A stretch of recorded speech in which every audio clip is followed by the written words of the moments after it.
देखते हैं कि नहीं नहीं हम तो जातिवाद करते नहीं, अगले दिन उनका वीडियो वायरल हो जाता है कि बताओ बेटा कौन जात के हो। ये ऐसे पाखंडी झूठे लोग हैं जो उनके एक दांत तो दिखाने के होते हैं और खाने के कोई और होते हैं। वाइस चांसलर महोदया को ये मालूम ही नहीं है कि दलित इस देश में विक्टिमहुड कार्ड नहीं खेलता है मैडम। दलितों के जीवन की सच्चाई है वो मैडम। अगर बाबा साहब भीमराव अंबेडकर ने संविधान के द्वारा इतना थोड़ा सा रिजर्वेशन नहीं सुनिश्चित किया होता तो उनको तो आप पानी भी नहीं पीने देती थी मैडम।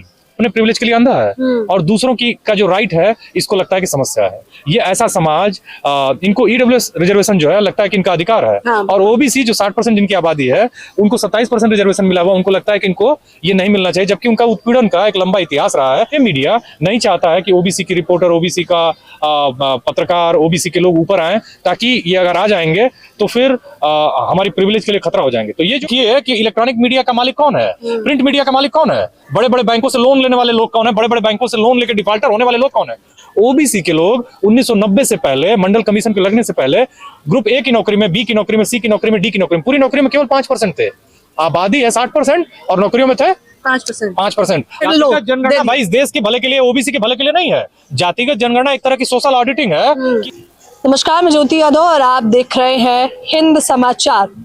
आपको जातिवादी मीडिया लगातार मैं तस्वीरों के माध्यम से बता रही हूं कि ये नहीं दिखा रहा है कि यूजीसी के समर्थन में सैकड़ों लोग सड़कों पर उतरे हुए। लेकिन लगातार मैंने, चाहे वो पटना की तस्वीर हो, दिल्ली विश्वविद्यालय की तस्वीर हो, बीएचयू की तस्वीर हो, इलाहाबाद की तस्वीर हो या फिर कॉन्स्टिट्यूशन क्लब ऑफ इंडिया की तस्वीर हो, लगातार हम आपको तस्वीर दिखा रहे हैं। लेकिन सवाल अभी वही है, और क्योंकि आप किसी परिचय के मोहताज नहीं, तमाम दर्शक आपको देखना सुनना पसंद करते हैं, तमाम टीवी चैनल पे भी हमने आपको देखा है।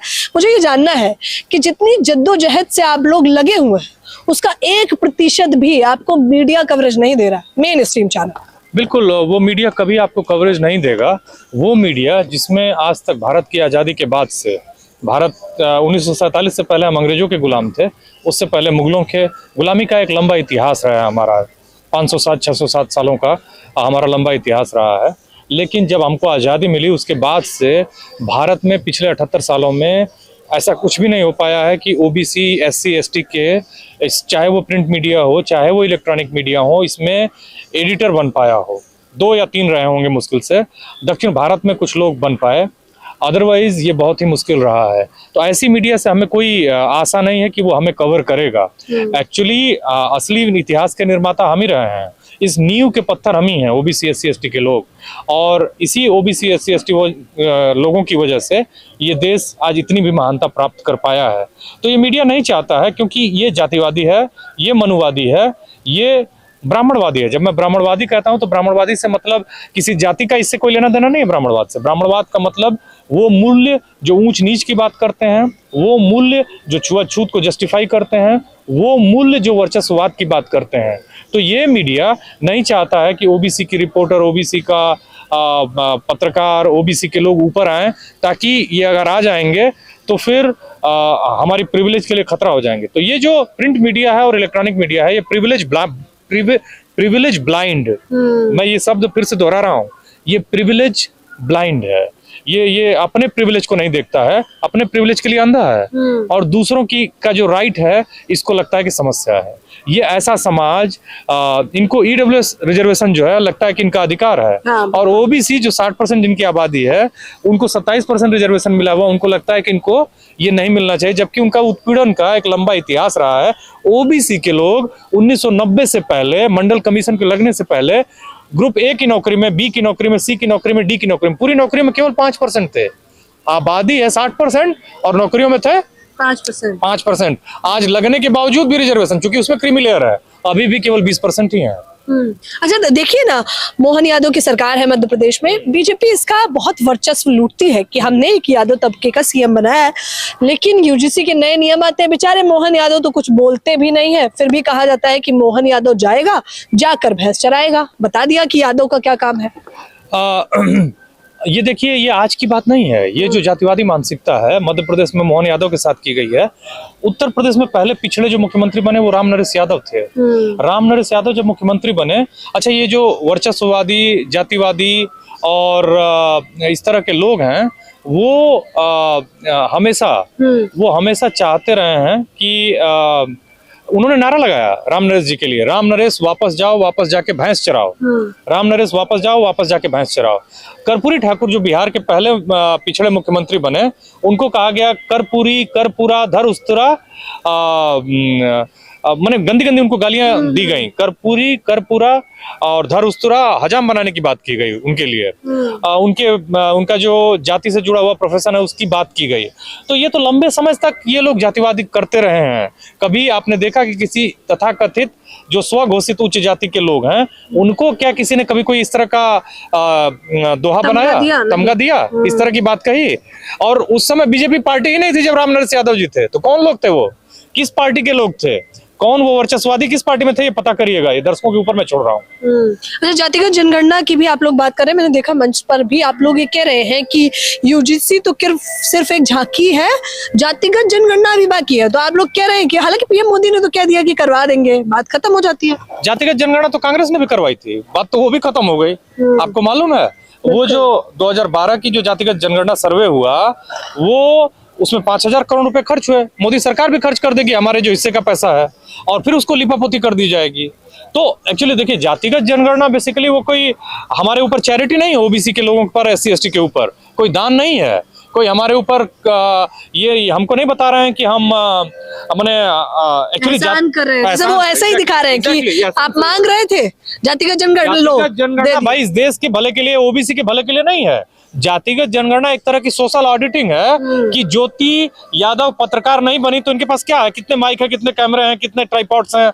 अब देखिए कि इलेक्ट्रॉनिक मीडिया का मालिक कौन है, प्रिंट मीडिया का मालिक कौन है, बड़े बड़े बैंकों से लोन लेने वाले लोग कौन है, बड़े बड़े बैंकों से लोन लेके डिफॉल्टर होने वाले लोग कौन है। ज्योति को कितना लोन मिला है? ओबीसी के लोगों को आप लिस्ट निकाल लीजिए। ओबीसी के उत्तर भारत में 5 बड़े इंडस्ट्रीज नहीं मिलेंगे जो डिफॉल्टर होंगे, और इनकी एक बड़ी आबादी मिलेगी जो देश की आजादी से लेकर बैंकों को का डिफॉल्टर रही है, उद्योग खड़े करते रही है, उस पैसे को हजम कर जाती रही है। बड़ी एक साजिश है ये। एक्चुअली ये जो सोशल ऑडिटिंग से पता चलेगा कि किसके पास क्या है और किसको क्या दिया जाना चाहिए। और जैसे आपको लगेगा, जैसे आप घर वापस जाती हैं तो आपकी माँ पूछती हैं कि बेटा खाना खाया ज्योति? नहीं खाया तो तुरंत वो खाना बना के देती हैं। वो उनको मालूम है कि ये फील्ड में गई है तो ये हो सकता है एक आध मील इसकी स्किप हो गई होगी। तो ओबीसी को, अगर देश में ओबीसी के लोग हैं 60%, तो ओबीसी का ख्याल कौन रखेगा? देश रखेगा ना। देश को बताना होगा कि भाई तुम्हारे पास नहीं है, तुम जज नहीं बने सुप्रीम कोर्ट के, तुम वाइस चांसलर नहीं बने, तुम बाबू नहीं बने, तुम एडिटर नहीं बने, तो कब बनोगे? अब हम ऑडिट कर रहे हैं, हम बताएंगे, तुम अब बनो और अपना हिस्सेदारी लो। एक्चुअली किसी भी समाज में समाज बेहतर तब बनता है जब हम उस तबके का की बराबरी इंश्योर करते हैं, जब हम उसकी वेलबीइंग इंश्योर करते हैं। अगर मैंने आप देखिए, कोई कालाहांडी से आता है, उड़ीसा का एक बहुत गरीब जिला है, पिछड़ा जिला है, वहाँ के लोग ज्यादा गरीब हैं, तो उनको भाई स्वाभाविक है कि रिजर्वेशन में भी उनके लिए विशेष ख्याल रखना पड़ेगा। उत्तर प्रदेश में कई जिले हैं, अब आपका नोएडा कितना धनी है, लखीमपुर खीरी कैसा जिला है, तो आपको तो एक ऐसी पॉलिसी बनानी होगी, बनाई जा सकती है। पूरी दुनिया में अफर्मेटिव एक्शन की पॉलिसी रही है, चाहे वो अमेरिका हो, चाहे वो ब्राजील हो, चाहे वो चाइना हो, चाहे वो ब्रिटेन हो, चाहे वो फ्रांस हो।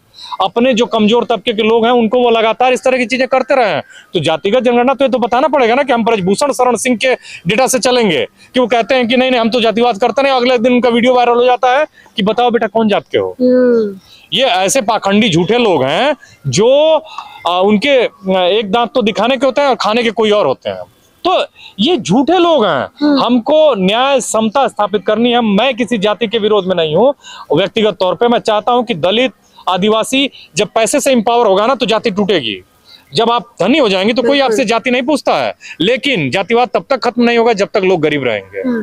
इस देश में जाति तभी खत्म होगी जब आपकी फाइनेंशियल एम्पावरमेंट होगी। आर्थिक तौर पे जो लोग मजबूत हो जाते हैं, जो कोई मतलब नहीं, वर्चस्व पा लेते हैं, उनकी जाति नहीं पूछी जाती, उनसे तो रोटी बेटी संबंध बनाने में भी आपत्ति नहीं होती। तो आपत्ति नहीं, तुरंत बना लिया जाता है, तुरंत, वो तो खुशी खुशी बनाया जाता है। अच्छा, मेरा सवाल इस बीच में ये भी था कि वाइस चांसलर जब JNU की ये कहती हैं कि वो विक्टिमहुड करते हैं ये जो SC ST OBC Bahujan Samaj के लोग हैं, तब क्या प्रतिक्रिया होती है? और वो भी संदीप यादव की क्या प्रतिक्रिया रहती है जो खुद दिल्ली विश्वविद्यालय में प्रोफेसर है?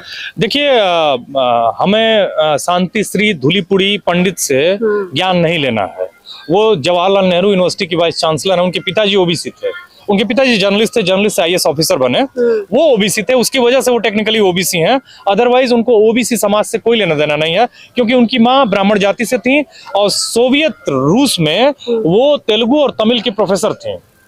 और उनको माननीय वाइस चांसलर महोदया को ये मालूम ही नहीं है कि दलित इस देश में विक्टिमहुड कार्ड नहीं खेलता है मैडम। दलितों के जीवन की सच्चाई है वो मैडम। अगर बाबा साहब भीमराव अंबेडकर ने संविधान के द्वारा इतना थोड़ा सा रिजर्वेशन नहीं सुनिश्चित किया होता तो उनको तो आप पानी भी नहीं पीने देती थी मैडम।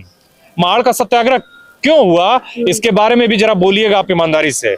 मैं आप ही से सवाल पूछ रहा हूं मैडम, आप बताइएगा कि ब्लैक्स कौन थे। ब्लैक्स उन्हीं ब्लैक्स को जिनको खरीदा और बेचा जाता था मैडम।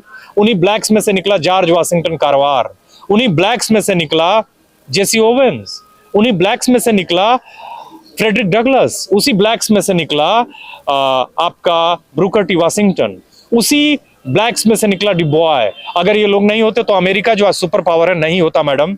विक्टिमहुड की बात नहीं है, उनकी जीवन की सच्चाई है। अमेरिका ने तो फिर भी उन तथाकथित खरीदे और बेचे जाने वाले लोगों को आज मानवीय जीवन दे दिया है, लेकिन आप तो आज भी तैयार नहीं है। आपके कैंपस में दलित, आदिवासी, पिछड़ों को कितना हिस्सा मिल रहा है, कितना उनको मतलब न्याय मिल रहा है, कितना सम्मान मिल रहा है, आपसे बेहतर कोई नहीं जानता होगा।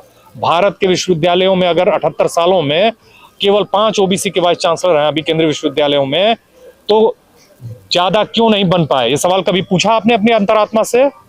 आपने कभी पूछा कि ये क्यों नहीं बन रहे हैं? ये क्यों नहीं जुडिशरी में जज बन पाए? क्यों सुप्रीम कोर्ट का जज आज तक एक यादव नहीं बन पाया?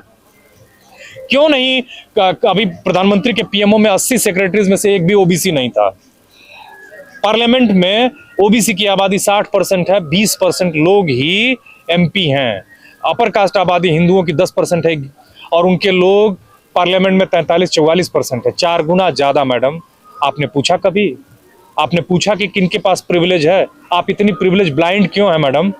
आप सोचिए, अपनी अंतरात्मा से पूछिए कि आप कैसे अपने ही छात्रों के साथ, अपने ही समाज के साथ धोखा कर सकती हैं और बेईमानी कर सकती हैं।